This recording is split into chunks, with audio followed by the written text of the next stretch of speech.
নমস্কার, ঘরকন্যা ডায়েরির আরেকটি নতুন পর্বে সকলকে স্বাগত জানাচ্ছি।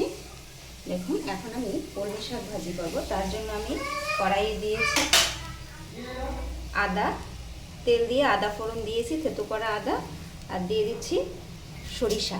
এখানে আপনারা চাইলে কালো সরিষাটা দিতে পারেন, আমার ছিল না তাই সাদা এটা দিয়েছি। এবারে এটাকে একটু ঢাকা দেবো, কারণ সরিষাটা ফাটবে, ফেটে চারিদিকে ছিটে যাবে, তাই ওখানে ওদিকে ঢাকা থাকলে আর চারিদিকে ছিটে যাবে না। আর এদিকে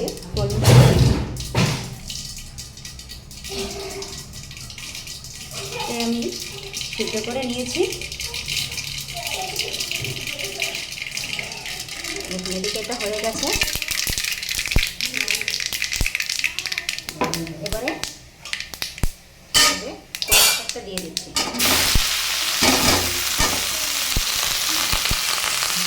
এবার এটাকে নাড়াতে হবে। এইভাবে করে কলমি শাক রান্না করে খেলে শুধু সরিষা আর আদা ফোড়ন দিয়ে, সেটাও কিন্তু খেতে বেশ ভালো লাগে।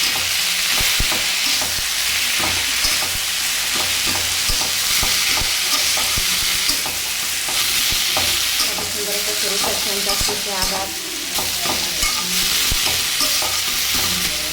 এভাবে করে এখন কলমি শাকটা বেশ অনেক সময় ধরে নাড়াতে চাড়াতে হবে। শাক যত নাড়া হবে, শাকটা খেতে তত বেশি ভালো লাগবে।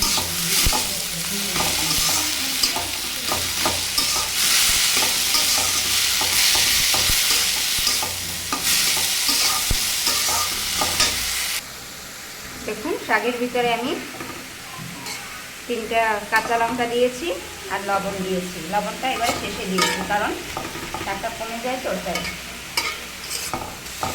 আর এই যে লঙ্কা দিয়েছি, আস্ত লঙ্কা 3টা। এভাবে এখন অনেক সময় বেশ জোরে করে নেব। এদিকে দেখুন, আমি কুমড়ো আর ডাঁটার তরকারি রান্না করার জন্য নিয়েছি।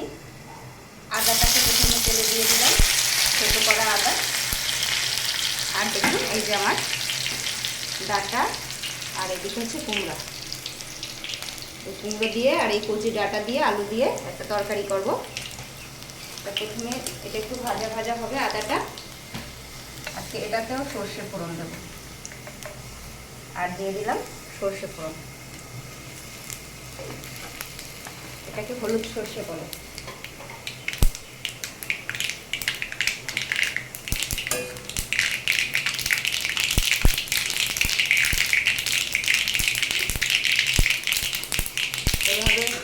এইভাবে ফোড়ন করে রান্না করলে সর্ষে ফোড়ন দিয়ে ভালো লাগে খেতে।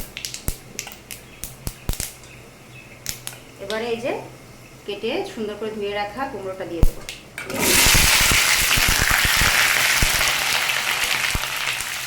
আর এই যে এদিকে রেখেছিলাম কচি কচি ডাঁটা, দেখুন একদম কচি ডাঁটা, আর আলু কেটে নিয়েছি, আর সাথে 3-4টে লঙ্কা দিয়েছি আস্তে। এবার এটাকে ভালোভাবে নেড়ে চেড়ে মিশিয়ে দেবো।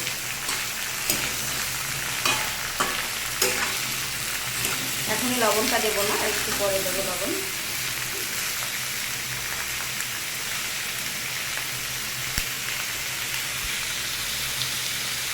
দেখুন যুগলবন্দিটা কত সুন্দর, ডাঁটা, কুমড়ো, আলু একদম কচি কচি। আর কুমড়োটা আজকে খুবই ভালো ছিল, মানে কাটার সময় এটা চড়চড় করছে। যে কুমড়ো কাটার সময় চড়চড় করে শব্দ হয়, সেই কুমড়োটা খুবই ভালো হয়। আর যেহেতু আদা আর সর্ষে ফোড়ন দিয়েছি, যেহেতু বুঝতেই পারছেন কত সুন্দর একটা সেন্ট আসতেছে। এখন দেবো লবণ।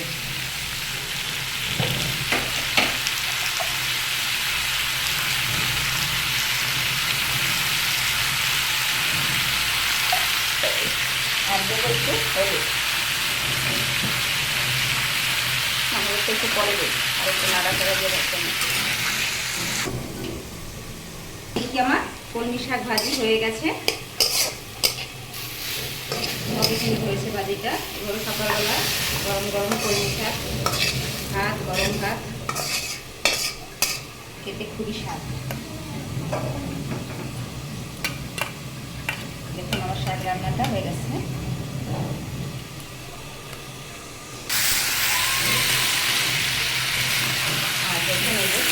এটা কুমড়ো আর ডাঁটার তরকারি। এটাকে একটু নেড়ে চেড়ে ভালোভাবে কষিয়ে নিতে হবে, যত কষানো ভালো হবে এটা খেতে তত স্বাদ লাগবে। আর এরকম হাতে একটু সিদ্ধ হলে সেটা খেতে বেশ ভালোই হয়, মানে কষাতে কষাতেই সিদ্ধ হয়ে যাবে।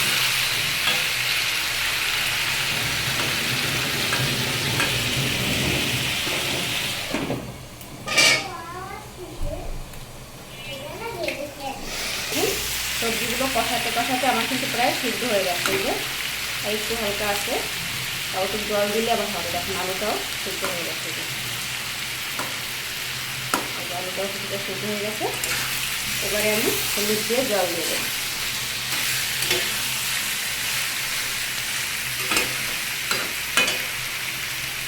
এবারে হলুদ দিচ্ছি, এবারে দেবো জল।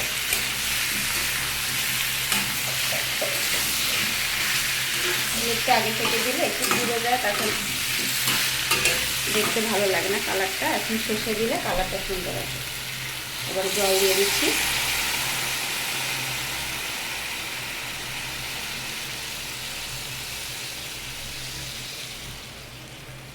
দেখুন হলুদটা শেষে দিয়েছি, তাই কালারটা কত সুন্দর এসছে।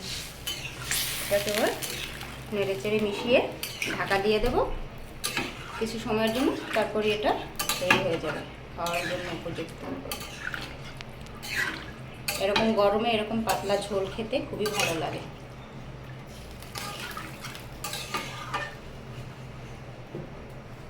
এবার এটাকে ঢাকা দিয়ে দিচ্ছি। দেখুন আমার তরকারি কিন্তু ফুটতে শুরু করে দিয়েছে, আর এভাবে আমি প্রায় 10 মিনিট মতো ফুটিয়ে নেব তরকারিটাকে, তারপরে নামিয়ে নেব। আপনারা চাইলে এটাতে কিছু গুঁড়ো মশলা অ্যাড করতে পারেন, কিন্তু আমি করব না, যেহেতু গরমে এরকম হালকা পাতলা খাবার খাওয়াই ভালো, সেই জন্য আমি আর কোনো মশলাই দেবো না, এতটুকুই থাকবে। আর ভিডিওটি ভালো লাগলে অবশ্যই লাইক কমেন্ট শেয়ার করবেন, সাবস্ক্রাইব করে দিবেন। আর যারা যারা গঠনমূলক কমেন্টস করেন তাদেরকে অসংখ্য ধন্যবাদ। সকলের জন্য শুভ কামনা, সবাই ভালো থাকবেন। আর কারা কারা এরকম তরকারি খেতে পছন্দ করেন কমেন্ট করে অবশ্যই জানাবেন।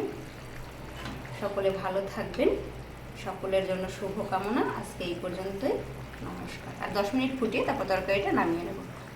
সময় স্বল্পতার কারণে এটা আর দেখালাম না।